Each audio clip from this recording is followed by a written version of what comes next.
Welcome to Serial Killer Files, brought to you by Skoob. I'm your host, Arthur Morgan, and today we're descending into one of the darkest and most disturbing cases in criminal psychology. The name Jerome, Jerry Brudos, should send chills down the spine of anyone who's ever explored the grim depths of human depravity. This isn't just another serial killer story. It's a harrowing study of obsession.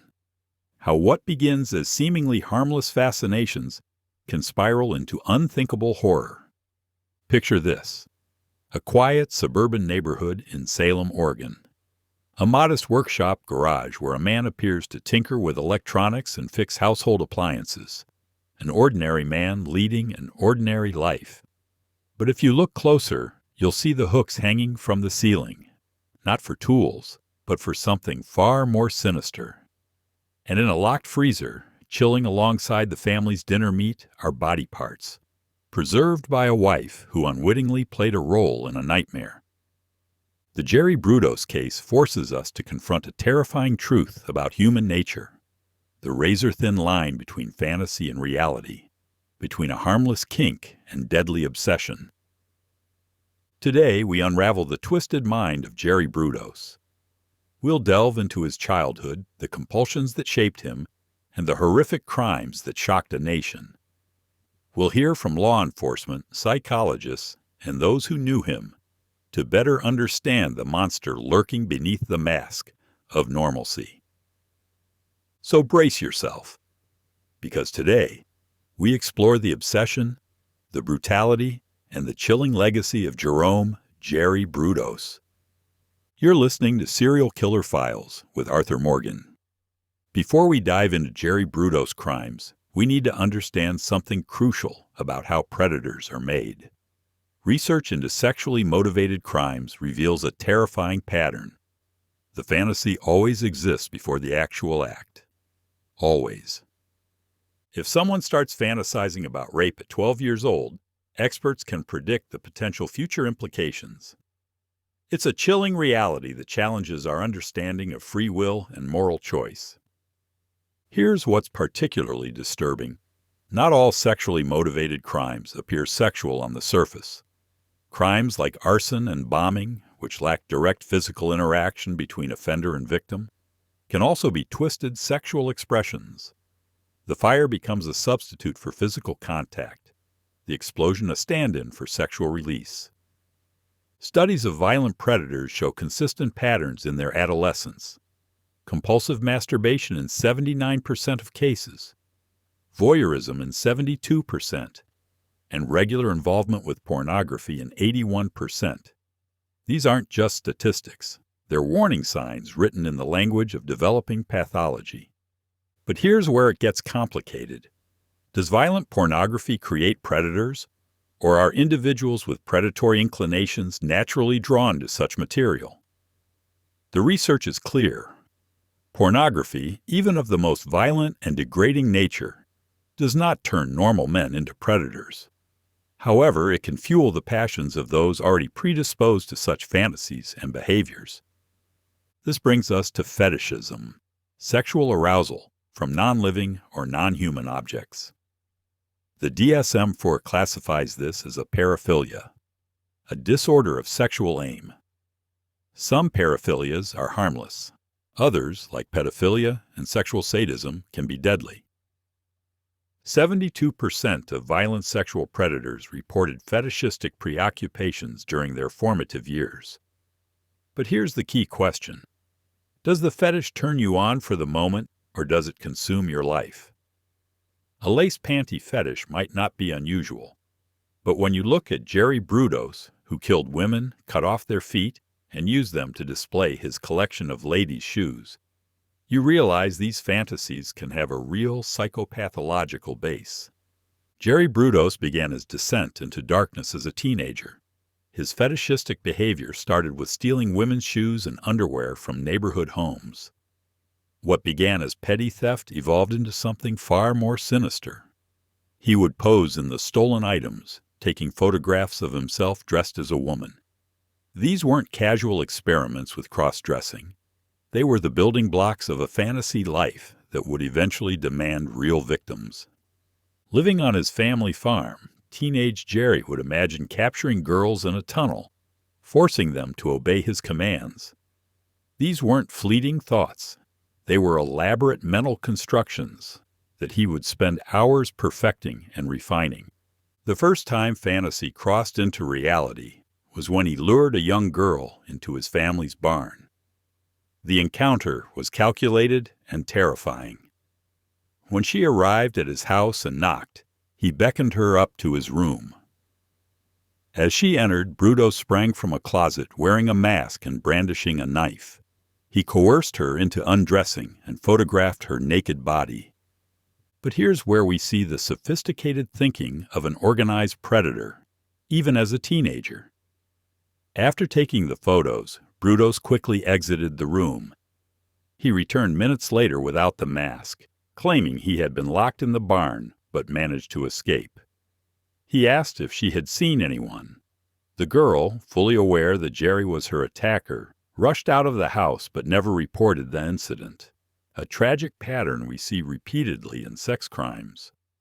Brudos later confessed that his only regret about this encounter was that he was too anxious and preoccupied with developing the photographs to fully relish his dominance over his victim.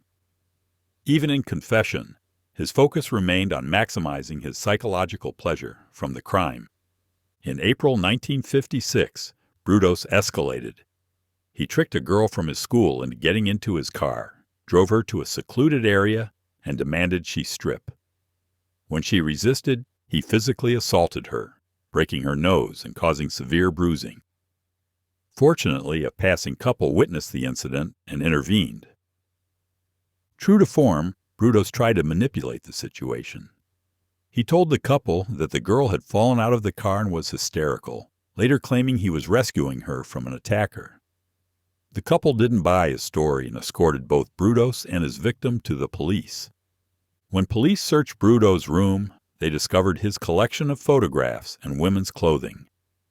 They identified and contacted the girl in the pictures, leading to the revelation of his previous assault. This should have been a turning point, a clear intervention that might have prevented future tragedies. Brudos was sent to the Oregon State Hospital for psychiatric evaluation. The diagnosis? Depression and questionable judgment, but not severe mental illness or hallucinations. Instead, doctors concluded he had an adjustment reaction of adolescence with sexual deviation and fetishism. Think about that for a moment.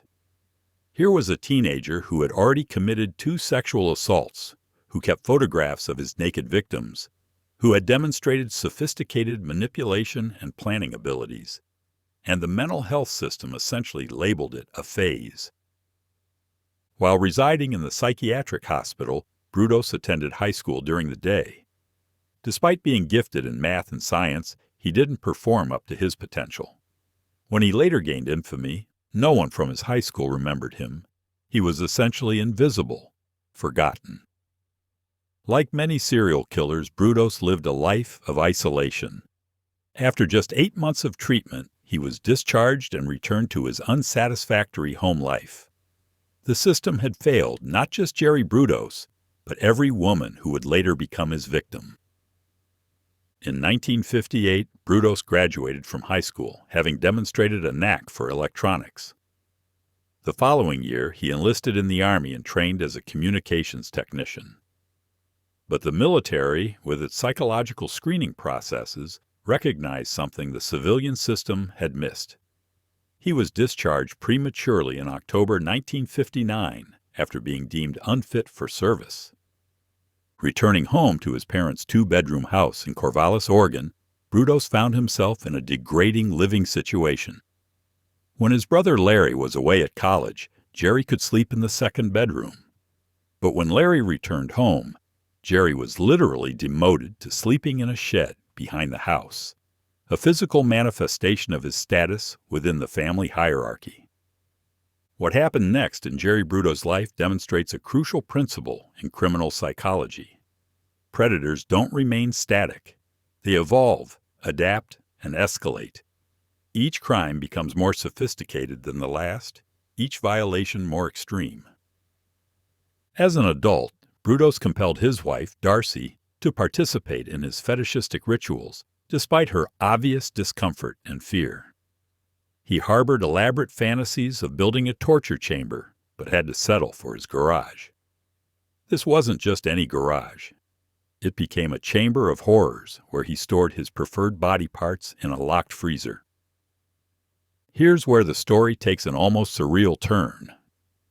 Darcy would have to specify what meat she needed for cooking, and Brudos would retrieve it for her from the same freezer where he kept human remains.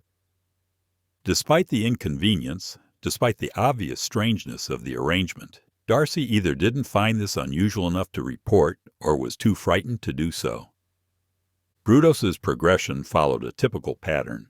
He began by stealing shoes and women's clothing, then progressed to stalking women and breaking into houses. Eventually, he escalated to confrontations with occupants. Initially, dressing in stolen clothing was sufficient for him, but as time passed, he sought more thrills. He started asking girls to pose for photographs, presenting himself as a fashion photographer.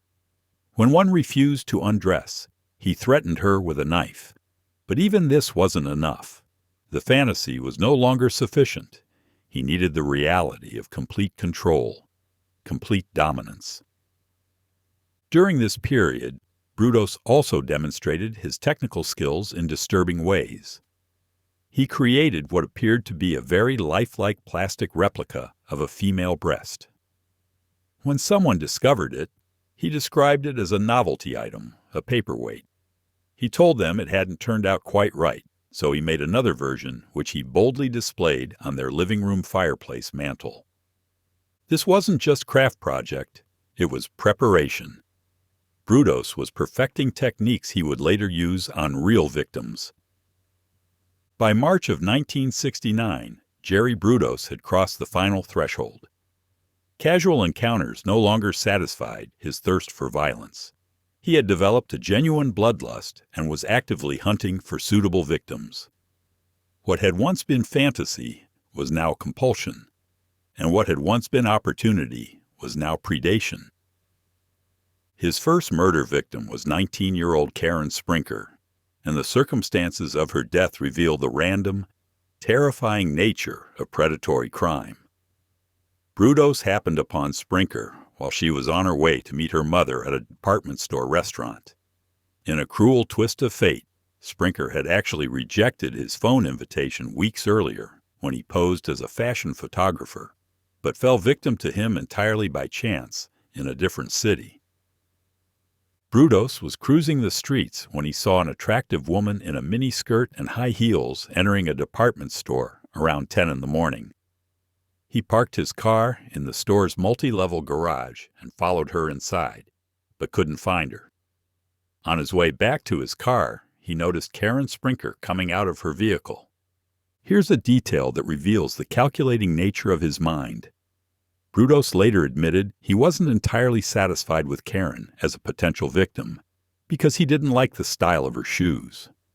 But he decided to target her anyway because he found her attractive. Even in the moment of selecting a victim to murder, his fetish remained paramount. Brudos confronted Sprinker with a gun at the department store entrance and forced her to his car through the indoor parking garage. Despite it being noon, no one was around to witness the abduction. While her mother waited for her in the department store restaurant, Karen was being driven away to her death. The details of what happened next are difficult to recount, but they're essential to understanding the complete depravity of Jerry Brudos. He drove Karen back to his house through midday traffic. Imagine that journey, the terror she must have felt as normal life continued around them. Once they arrived, he took her into his garage and sexually assaulted her. After the assault, he allowed her to use the bathroom in the house, a brief moment of humanity in an inhuman crime. But then he forced her back to the garage, where he made her pose in various outfits and shoes, while he took photographs. The photos weren't just trophies. They were integral to his fantasy life, images he could return to again and again. Finally, he killed her by tying a rope around her neck and hoisting her up using a ceiling hook. The method was both practical and symbolic. It allowed him to position the body exactly as he wanted for his continued violations. What Jerry Brudos did to Karen Sprinker's body after her death reveals the depth of his psychopathy and the evolution of his crimes. He had sex with her corpse, severed both her breasts, and attempted to create molds from them. When the results weren't satisfactory, he tried again, treating her body like raw material for his experiments. Brudos didn't like Sprinker's bra, so he dressed her in one of his favorites from his collection. But after removing her breasts, it no longer fit properly. His solution? He stuffed it with paper towels to make it look right. Even in death, his victims had to conform to his aesthetic preferences. When police later searched Brudos' house, they found photographs of his victims, both alive and dead. One photo showed a victim dressed in lingerie, hanging from a ceiling pulley, presumably dead. Brudos had placed a mirror on the floor to reflect the victim's crotch area. In his obsession with capturing the perfect image, he had inadvertently captured his own face in the reflection, a mistake that would eventually help convict him. By April of 1969, Brudos had refined his technique. His series of murders followed a typical trajectory seen in many serial killers. The first killing was spontaneous, with no real forethought. The second was more deliberate, though still lacking careful planning. And by the third murder, he had become methodical and organized in his approach. His next victim was 22-year-old Linda Sallee, who had just bought a gift for her boyfriend at a mall in Portland. As she returned to her car, Brudos approached her with a fake police badge, accusing her of shoplifting. To his surprise, Sallee didn't resist as he drove her more than an hour away to his house in Salem. He later claimed that she seemed almost willing to go with him, even though the arrest was entirely fabricated, a typical example of a predator blaming the victim for their own compliance under terror. The crime that followed reveals the increasing sophistication of his methods. Once they arrived at his home, Brudos drove the car into the garage, leaving Sallee inside. His wife was at home preparing dinner, so he tied up Sallee and went inside to eat.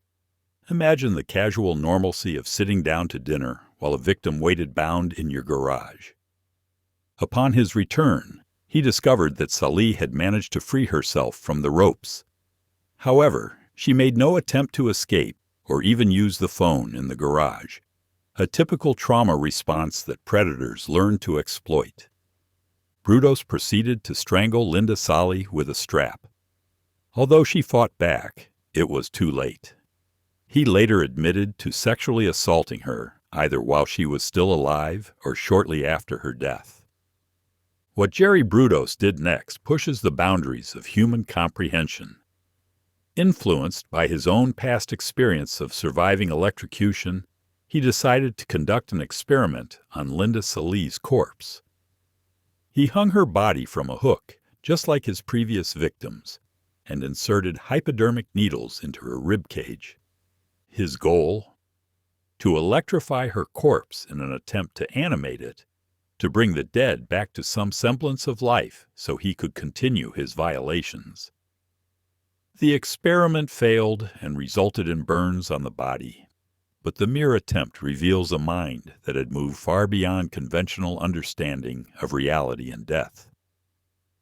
Brudos kept Sallee's body for another full day and night, continuing his disturbing actions.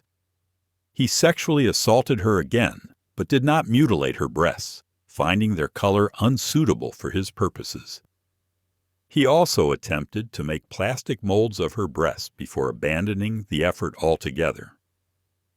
This pattern of extended interaction with corpses, of treating dead bodies as objects for continued experimentation and violation, represents one of the most extreme forms of sexual psychopathy. Brudos wasn't just killing. He was trying to create permanent, controllable victims who could never resist, never escape, never refuse his demands.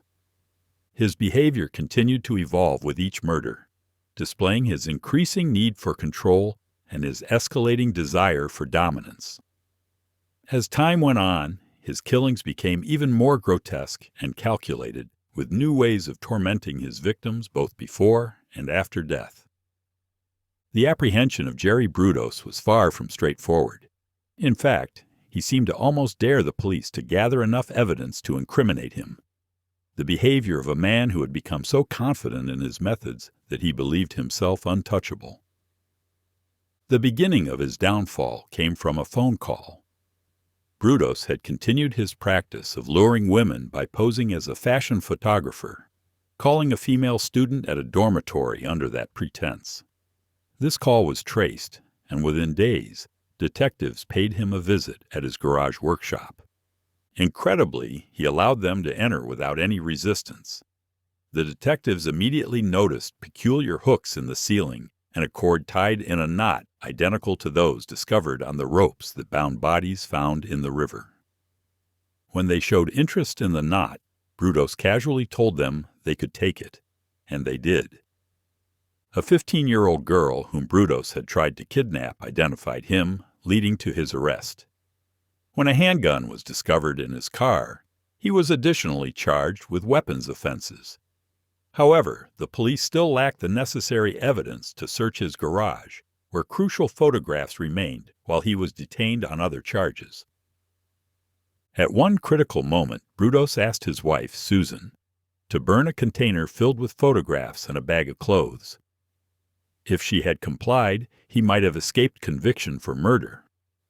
But she didn't follow through, perhaps the final act of a woman who had lived too long in fear. The detectives, with their skilled questioning techniques, eventually got Brudos to talk, despite his initial adherence to his lawyer's advice to stay silent. Once he began confessing, the words poured out. He seemed almost relieved to finally share the details of his crimes. His home and garage were subsequently searched, and evidence was recovered. Faced with overwhelming proof of his crimes, he pleaded guilty and received a life sentence. Susan Brudos was later charged as an accessory to murder, and their children were taken away. But she was found not guilty, regained custody of her children, and wisely faded from public view. Throughout his imprisonment, Brudos continued to profess his love for Susan until the end. Even monsters, it seems, can be capable of some twisted form of attachment.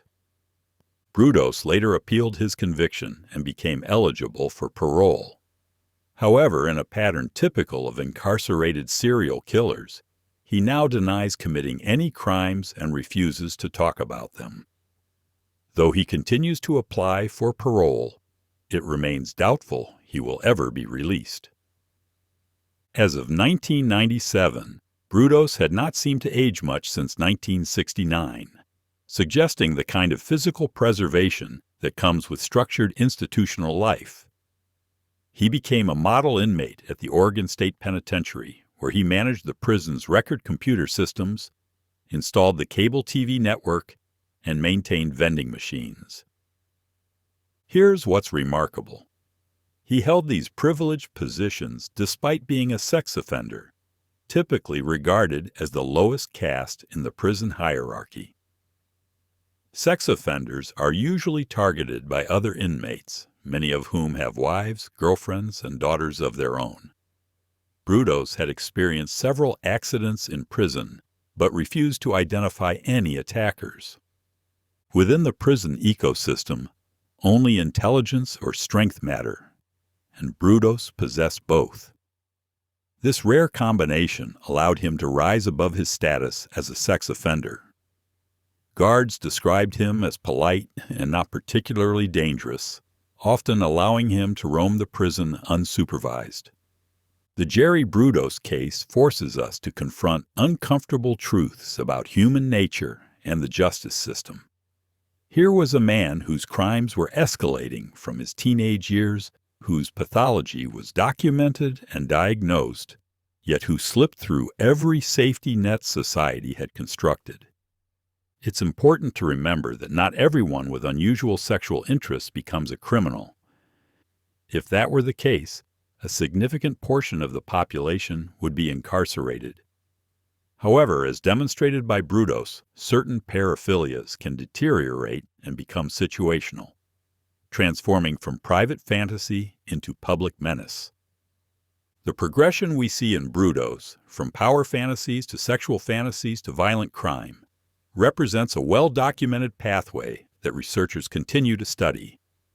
The question remains, at what point could intervention have made a difference?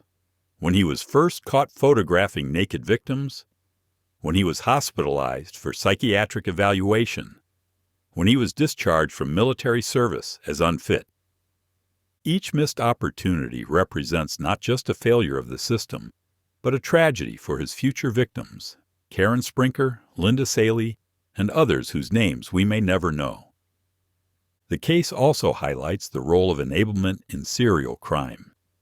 Darcy Brudos' failure to report the obvious signs of her husband's pathology, the locked freezer, the suspicious photography equipment, the women's clothing, raises difficult questions about complicity and survival.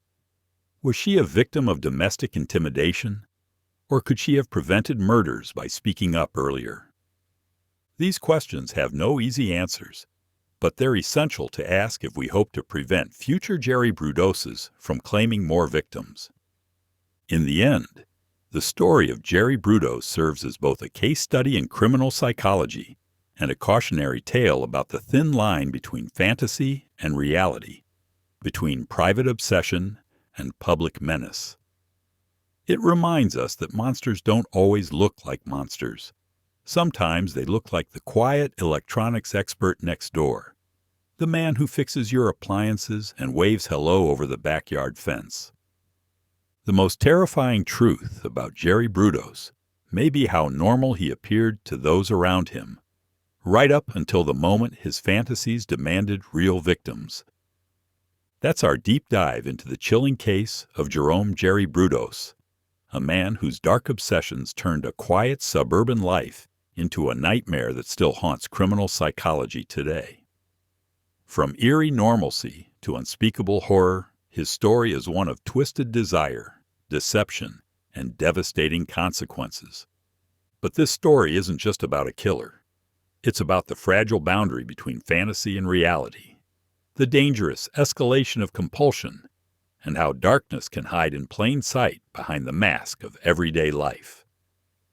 If you want to go deeper into Jerry Brudos' twisted mind and the full details of his crimes, head over to the Skoob app. Because this isn't just true crime. It's a window into the darkest corners of human nature and the warning signs that often go unnoticed. Download Skoob on the App Store or Google Play to unlock the full experience. I'm Arthur Morgan, and this has been Serial Killer Files. Until next time, stay aware, stay safe, and remember, sometimes the most terrifying monsters live right next door.